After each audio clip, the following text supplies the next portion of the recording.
All right, everybody, I'm here with a fashion icon in the making. This is Nino Lorenzo. First of all, thanks for having me out, man. Thanks for showing me a great time. We're right here, smack dab in the middle of San Francisco. What's the park called? Top of Bernal Heights. It's in the Mission. Bernal It's Heights. a giant hill in the middle of San Francisco that no one really knows about. So when I have my friends and people I met through traveling come and visit, I make sure that they come see this because it's not a normal tourist destination because you can't really get to it. But if you can see behind us, you see the entire city. There's San Francisco, downtown over there, and then the Bay Bridge that leads into Oakland. And then on a clear day, you can see the Golden Gate. See right back there? See it? Yeah. Yeah, so The view is absolutely beautiful. It's my first time here. It's absolutely legendary. So, Ninos, you have a fashion business that is also integrating philanthropy and education. Yeah, talking to them. Why don't you talk a little bit about that and how kind of this all happened for you? Okay, I'm going to talk into the cameras to make sure you guys can hear because it's recorded off of the phone. I came back from a 2-year travel. My background is healthcare. I came back and I had a problem, and it was I needed a suit, and the suit was going to be for a wedding that I was going to. And living out of a backpack for 2 years, I didn't have one. I knew that they were in storage, but I wasn't going to dig them up because they were old and they weren't that image that I was looking for. And as I traveled, I knew that, I was here with this problem, I knew that the solution was abroad, meaning in Southeast Asia, where here you'd pay like an industry average of like $600 for a suit, but back there you can get an Australian merino wool suit made for like retail $80. And I was thinking, hey, why don't I just create the middleman here so that guys like me and Tommy can get access to that fashion or that presentation that we want to at an affordable price. Since the idea, I quit my job in healthcare and I partnered with Dario Smith, who's a fashion consultant stylist here in San Francisco. And we started a company that provides affordable men's made-to-measure suits while providing the clientele with an outlet for philanthropic expression via education and well-being. Meaning for every suit that we sell, we donate a package of clothing to a child. And as we educate our customer, we in turn take a percentage of our profits so that same child can learn English or go back to school, educated together confident. We've partnered with 2 nonprofits, one to help distribute clothing packages and the other one to help build schools for these children. And we fly out of the country in 2 weeks for production and hopefully launching by next fall, which is a year from today, or this year from now. That's huge, man. Congratulations. Thanks. So I've always said that 2 industries that I never want to touch are the clothing industry and the restaurant industry. So I have an immense amount of respect for you for going for that industry because it's going to be a tough one. But you kind of already answered the question anyway. But to put it simply, why the fashion industry? Not so much that I cared about fashion either, because I had Birkenstocks, my hair was long, and you know what I mean? I wore the same thing every day. Ask Daniel, I had this great pullover button up with jeans and my Birkenstocks. I wore that every day, literally. But I've entered the fashion space because I had a problem, and with travel and everything that I learned, I couldn't come home and not know that I could solve this problem with a little effort, right? Like you work for 8 hours for the man, you sleep for 8 hours, but what do you do with the other 8 hours? You know, you need to hustle, you need to read, you need to water the relationship with family, friends, you know, my girlfriend. But I knew that I had time to try to solve this problem. After, you know, spending enough time trying to solve it and realizing the research I had taught, the research I had looked up taught me that I could do it, I quit my job. So now I'm in the fashion space to solve the problem that me and a million other guys like me have, which is wanting a nice suit for really cheap. That's awesome, man. So you said that you've always kind of been an entrepreneur at heart.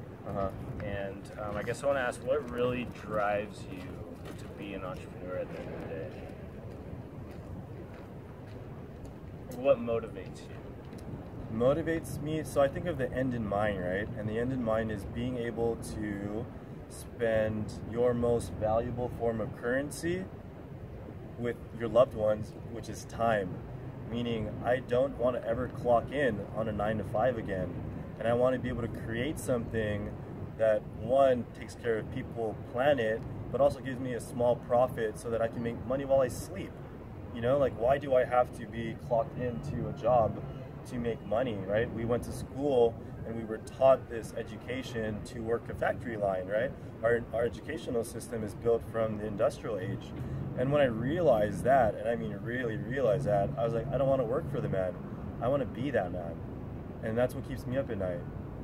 Amen to that, man. Yeah, I think I read that some quote like the 3% or 97% of people work for the 3% who never gave up. So, amen to that. I think the whole mentality that you should even be working as a slave to the clock is really messed up from the start. So, For sure.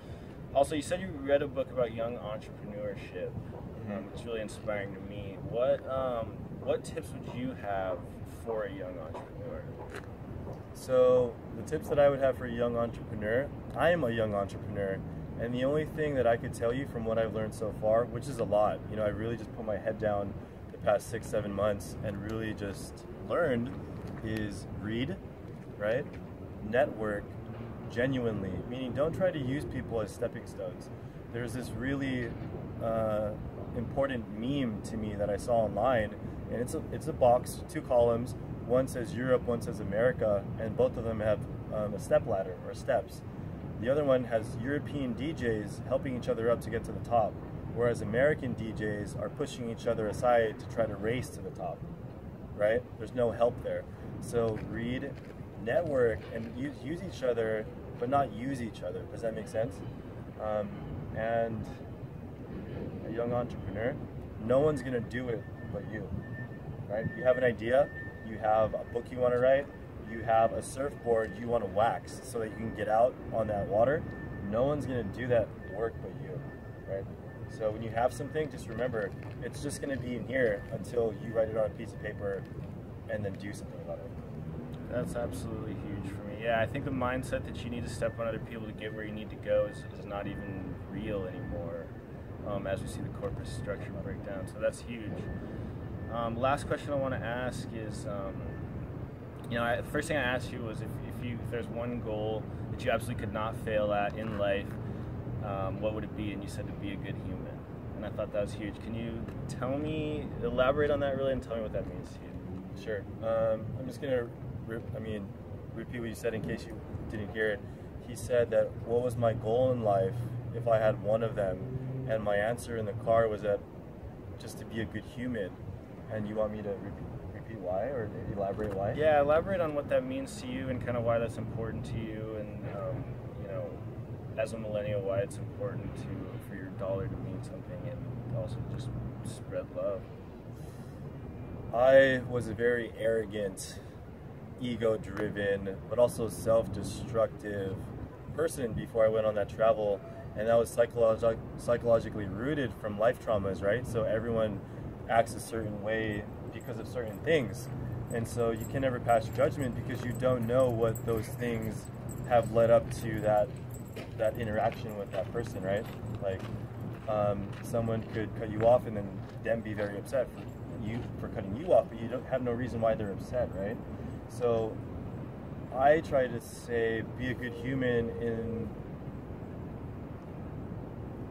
I just learned compassion.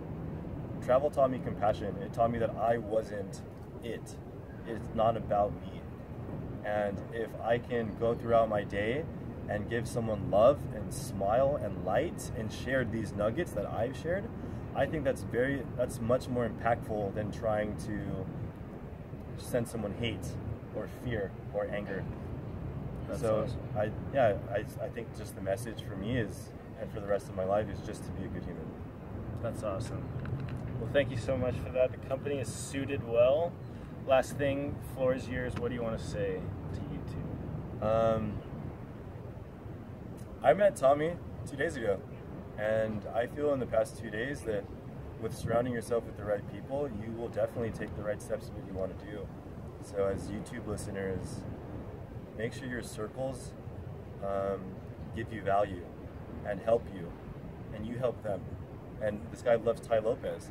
Tai Lopez has a rule of 33%. You spend 33% of your time with someone above you as a mentor or counselor, someone below you so you can pick them up, and then someone you're equal, right? So you can help each other. Yeah. Love that. Love that. Company is suited well. You're launching when in next fall? Next fall. Company suited well. Educated together confident. Awesome. Stay tuned. I'll be buying a suit for sure, and then I'll let you know when it launches. It's a great company. All right. Thanks. Thanks.